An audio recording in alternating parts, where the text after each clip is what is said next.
देखते होंगे जब हम खेती कराते हैं तो आप ना जैसे मेरी से लगभग मान के चलो 15 मीटर तक का, तो वहाँ पे धान जो है थोड़ा घना घना लगता होगा, है ना।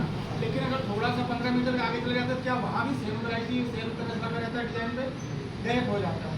ऐसे में क्या होता है कि उत्पादन आपके घटने के चांस यहीं बन गए। क्योंकि अगर हम आपसे बात करें गेहूँ का, तो गेहूँ में आप 10-20 किलो गेहूँ ज़्यादा ही डाल देते हैं, है ना।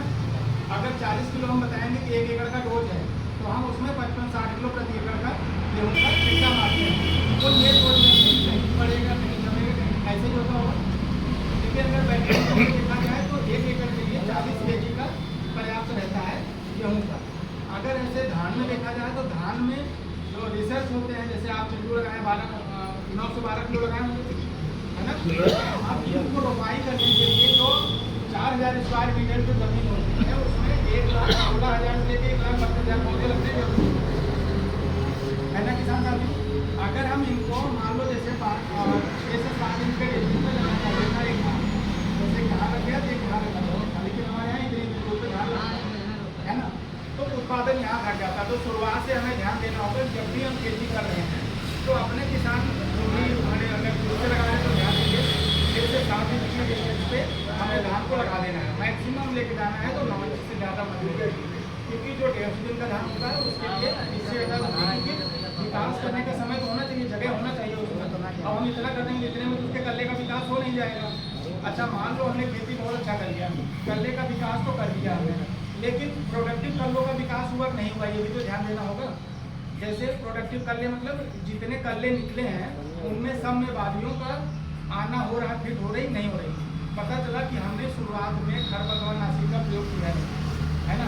हमने प्रयोग किया कब जा करके 35 दिन, तो ये जो 1 से लेकर 2 दिन से लेकर के और जो 45 दिन की अवस्था होती है धान की वो होती है फुटाव, क्या बोलते हैं कल्ले हमने बोलते हैं, कल्ले के विकास का समय होता है। उस समय हम लोग क्या करते हैं खरपतवार नाशी का प्रयोग करना चालू कर देते हैं। कितने दिन में करते होंगे? जनरली हम लोग करते होंगे 25-30 दिन में, ऐसे ही करते होंगे।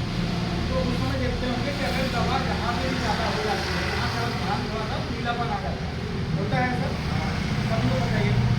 जब उसको फसल को बुखार आ जाता है तो जब उसमें वनस्पति विकास का समय रहा, कल्लों के विकास का समय रहा, तो उस समय क्या होता है कि पौधा ग्रोथ नहीं लेता, रुक जाता है।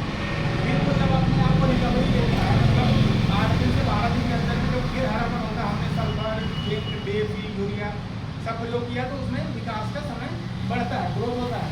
लेकिन जब उसके विकास का समय था, जब उसमें ग्रोथ लेने का टाइम था, उस समय पौधा बुखार में रहा।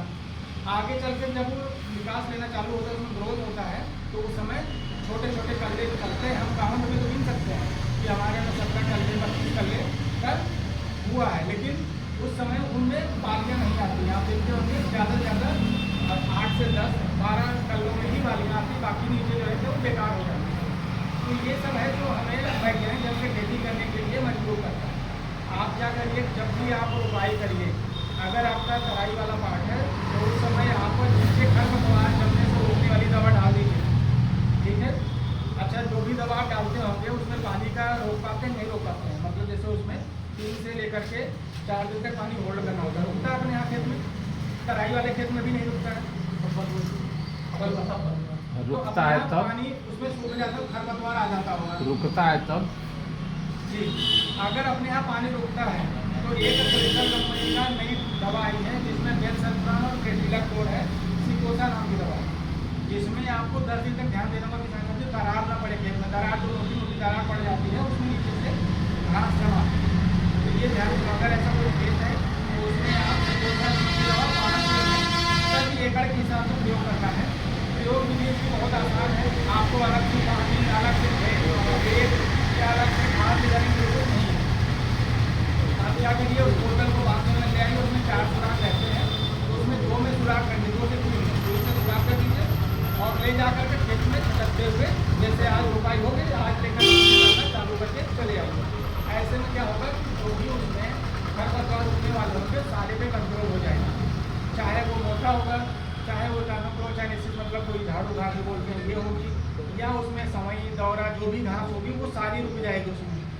अब आप अगर शुरुआत में अगर हम शुरुआत अवस्था में खरपतवार को रोक लेते हैं तो ये जो उगने वाले खरपतवार होते हैं, ये हमारी धान की फसल के दुश्मन होते हैं। तो अगर उनको हम समय से रोक लेते हैं तो जो खाद पानी दिए रहता है वो किसको लगेगा? धान को लगेगा। तो अल्टीमेटली अपने धान का ग्रोथ होगा। एग्जाम्पल के लिए बता दें, जैसे मान लो इतने एरिया में हम लोग बैठे हुए हैं 25 लोग, है ना, तो हम आसानी से बैठे हुए हैं, हवा के आ रही सब कुछ। अगर इतने में हमें 100 लोगों को बैठा दिया जाए तो क्या होगा? हम लोग परेशान हो जाएंगे। ऐसे ही अपने धान की फसल में लगभग 4 प्रकार के खरपतवार निकला चाहते हैं बाबू।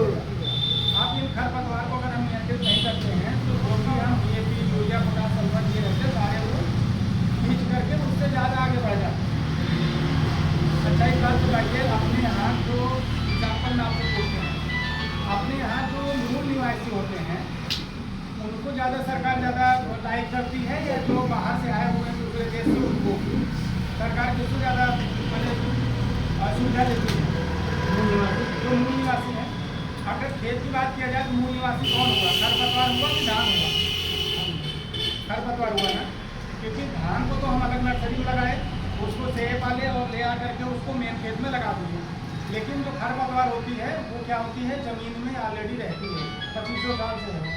तो अगर जब हम खरपतवार का नियंत्रण नहीं करते हैं समय से, जो मिट्टी जो होती है वो क्योंकि उसका मूल हो गया तो उसको ज़्यादा खाद पानी चाहिए। आप देखते होंगे धान हम लगाते हैं बड़ा धान, लेकिन धीरे खरपतवार उससे बड़ा हो जाता है। क्यों हो जाता है?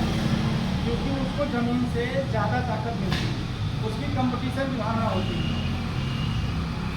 इसीलिए ना हमें अच्छे खरपतवार नाशी का प्रयोग करना चाहिए।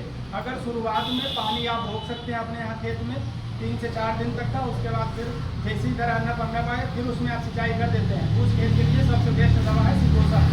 इसका प्रयोग करने जो हम आपको एग्जाम्पल बताए हैं, जो पहले से उसमें खरपतवार है उनको भी वो खत्म कर देता है, जमने नहीं देता है। और जो खरपतवार दूसरे आ रहे हैं मतलब जो उगने वाले हैं वो उगते नहीं हैं। तो इस तरह से है, चाहे वो मोथा हो, आप जानते होंगे मोथा के लिए कोई दवा आती नहीं धान में, है ना। मोथा के लिए अपने यहाँ सिकोसा है जिसमें जैसा उठा का कंट्रोल करना है।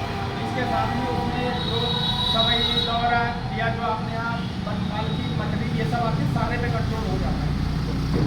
ठीक है किसान साथियों, तो हमने पहली दवा बता दिया कंट्रोल करने के लिए। अब जैसे आप सबके यहाँ थोड़ी सी बलुई खेती है और इस खेत में क्या होता है कि थोड़ा पानी कम रुकता है और खरपतवार उगाते हैं। ऐसे में क्या है, जब आपका खेत 5 दिन से लेकर 15 दिन का हो, मतलब खरपतवार जो है उसमें 2 से लेकर के ज़्यादा से ज़्यादा 5 पत्ती खरपतवार हुए हैं। आप जानते हैं 5 दिन में कितना होता है? बहुत ज़्यादा होगा तो 4 पत्ती खरपतवार होगा, या 10 दिन मान लो। तो जैसे ही 5 से 10 दिन का हो जाता है, राइस एक्ट नाम की दवा आती है किसान साथियों।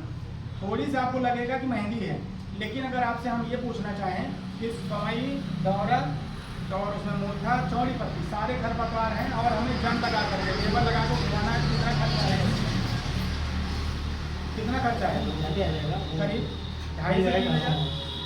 मैंने अगर कम खर होगा तो एकड़ के हिसाब से 3.5 से 5 हज़ार रुपये लग जाते हैं। और उसमें भी खरपतवार पूरे जाते नहीं हैं, जो लेबर आते हैं, जैसे मोथा हुआ तो उखड़ा नहीं तो उसी को ढक करके चले जाते हैं।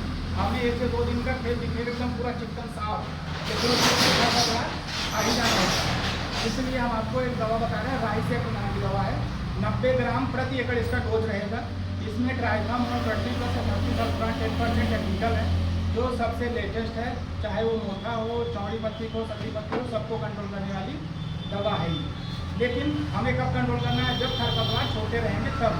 अगर खरपतवार बड़े हो जा रहे हैं तो इसके साथ में ना एक आप बेसवारी बैग जानते होंगे, वो मिला के डालेंगे। लेकिन कब? जो किसान भाई अपने यहाँ बदला लेने वाली खेती करते होंगे, मतलब अभी बड़ा हो जाने दो, जो शुरुआत में डाल रहे हैं उनको अकेले डालना है। और अगर जब बड़े हो जा रहे हैं खरपतवार तो उस समय बेसवारी बैग 150 ml और जो राइस है हमने बताया उसको मिलाना है 60 ग्राम। अगर अकेले जाएगा तो 90 ग्राम रहेगा, और अगर सिंगल में डाल रहे हैं और किसी के बेसवारी साथ मिला रहे हैं तो इसका 60 ग्राम प्रति एकड़ के हिसाब से डोज रहेगा। जो भी खरपतवार है वो नियंत्रित हो जाएंगे उसमें। तो हमें कब ध्यान देना है? हमने आपको 3 तरह की दवाइयाँ बताई हैं। एक तो जो 0 से 3 दिन में डालना है सिकोसा, फिर 5 से लेकर 15 दिन में डालना है कौन सी? Rice act. अगर इसे याद ना है तो राइस एक्ट मतलब जो धान की जो सबसे एक्टिव दवा है, एक्ट को एक्टिव कर दिया गया है। तो ये राइस एक्ट है, इसको आपको प्रयोग कर लेना अपने यहाँ तक जब 5 दिन से 15 दिन का हो जाए तब।